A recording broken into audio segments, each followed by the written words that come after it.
তোমরা এই আন্দোলনটাকে বেগবান করেছো। আমাদের অনেক ছাত্র এই আন্দোলনে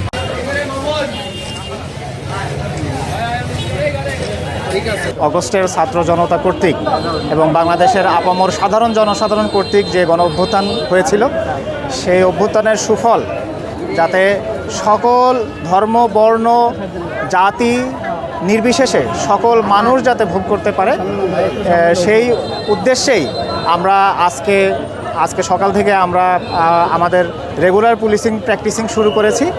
এবং আপনারা জানেন যে 5ই আগস্টের পর থেকে আমাদের একটি কর্মবিরতি চলছিল, সেটি গতকালকে সাফল্যমণ্ডিতভাবে শেষ হয়েছে এবং আজকে থেকে আমাদের সকল পুলিশ সদস্য তার স্ব কর্মস্টেশনে এসেছে এবং আজকে থেকে আমরা আমাদের পুলিশিং শুরু করেছি।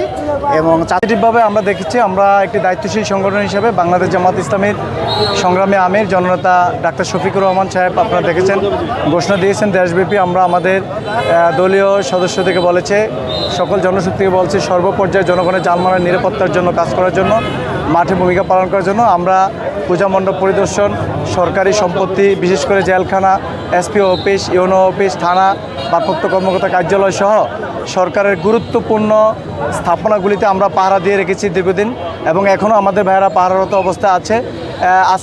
এখন জনতার পক্ষে, দেশের পক্ষে, অর্থাৎ পুলিশের প্রতি বিরূপ মনোভাব পোষণ না করে তাদেরকে সহায়তা করে কিভাবে দেশের আইন শৃঙ্খলা অবস্থা উন্নতি করা যায়, ওটা জনগণকে পুলিশকে সহযোগিতা করতে হবে।